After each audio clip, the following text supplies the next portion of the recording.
अब आपको भारत से लगभग 17,000 किलोमीटर दूर दक्षिण अमेरिका के एक देश चिली से आई एक बड़ी दिलचस्प खबर दिखाएंगे, जिसमें हमारे देश के लिए, खासतौर पर युवाओं के लिए एक बड़ी सीख है। और वो ये है कि युवाओं की ताकत को कभी भी कम नहीं समझना चाहिए।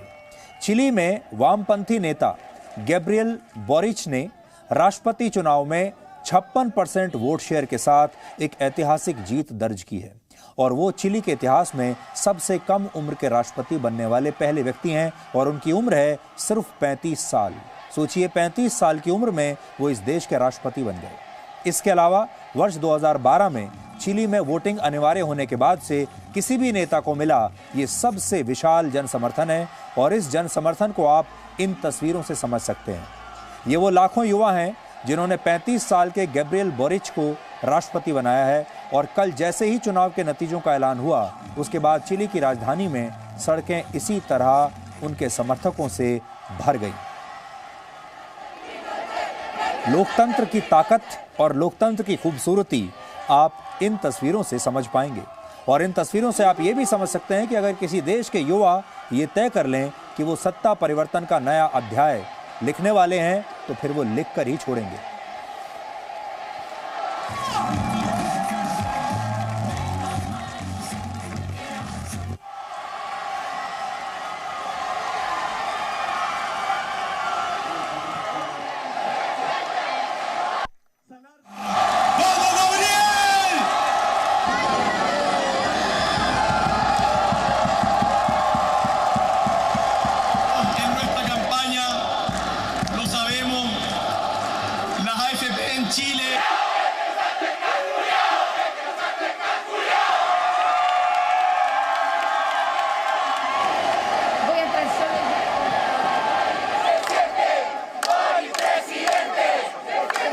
Porque trabajamos por la justicia y por la vida unida en una historia común.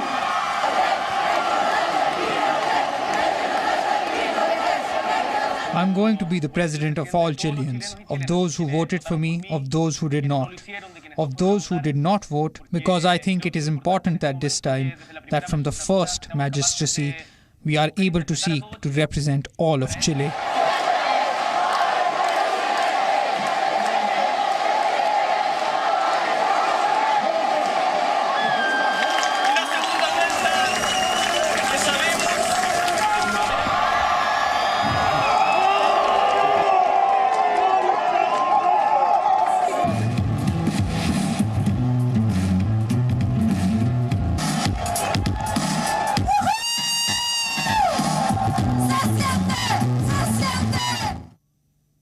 तो ये लोकतंत्र का जोश है। इस जीत के पीछे उन वादों ने एक बहुत बड़ी भूमिका निभाई जो उन्होंने युवाओं से किए थे।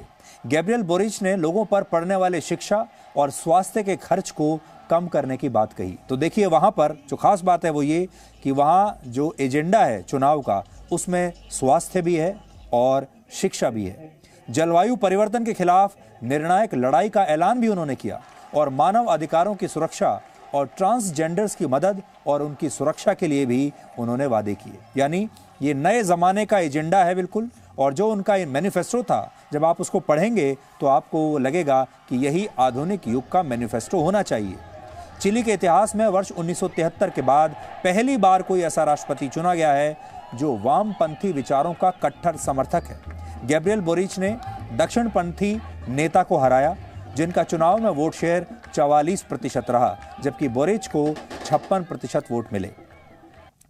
तो ये एक और बात है कि जहां पूरी दुनिया में इस समय राइट विंग यानी नेशनलिस्ट की जो लहर है वो चल रही है, राइट विंग की, यहां पर एक वामपंथी नेता ने जीत हासिल की है।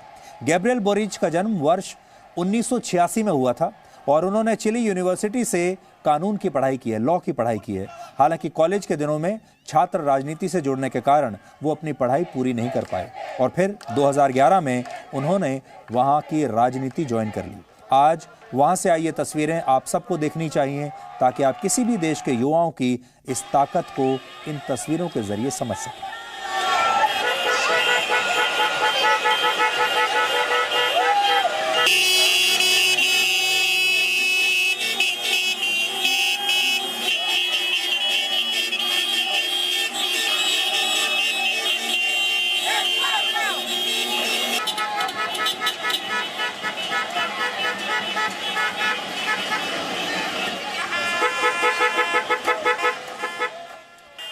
तो यहाँ पर दो बातें बहुत समझने की हैं, वो ये हैं, हमारे जैसे जो देश हैं वहाँ पर तो बहुत उम्र दराज नेता होते हैं, क्योंकि हमारे यहाँ जो राजनीति है उसमें पहले एक लंबा संघर्ष करना पड़ता है। शुरुआत में नीचे के लेवल से शुरुआत करनी होती है और फिर धीरे धीरे धीरे एक नेता जो है सबसे ऊपर के स्तर पर जाता है और फिर वो आगे चलकर किसी बड़े पद पर जाता है। ये एक लंबा संघर्ष है, लंबा समय हमारे यहाँ लगता है। इसीलिए हमारे यहाँ सांसदों की और नेताओं की जो उम्र है वो काफ़ी ज़्यादा होती है।